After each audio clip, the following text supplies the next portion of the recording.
The Gwinn Model Towners football team had one of the most surprising victories of the opening round of the high school football playoffs.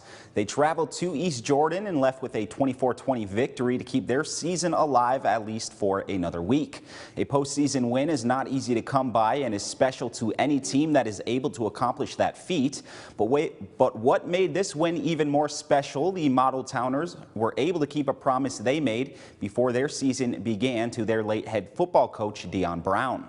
Yeah, beginning of the year, Dion had two goals. One was always to make the playoffs. The second one was that we were going to get a playoff win this year. And that's kind of our two goals going into the season, was one, to make the playoffs, which we did, and two, to get a playoff win. Lots of joy, the seniors, it's something that the seniors have been working on since they were sophomores. They were kind of on the last playoff team that we had, that Ishpeming ended up, I believe, beating us. So they knew what it was like to get in the playoffs, but they hadn't experienced any sort of success in the playoffs. And to get that victory, not only for our program, but also for Dion. We've been doing it for Dion all year. That's kind of been our slogan. So now I feel like we're playing a little bit with house money, and anything that happens beyond this is going to be a little extra perk.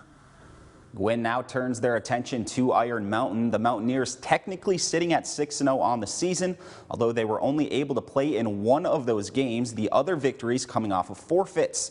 But Gwinn knows they're in for a battle against an Iron Mountain program that has had major success in recent years. But less games means less conditioning, and head coach Ben Olsen hopes his team, who has played a majority of their games this season, will have an advantage.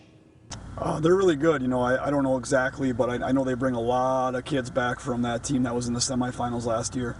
They still got the Ivasevich-Hines kid. They got the Peach Antonio kid. Their quarterback's really good, replacing Marcus Johnson. So, offensively and defensively, we know that they're going to be really good. They're well coached. They're well disciplined. We're going to have to play, a near perfect game to stay with them.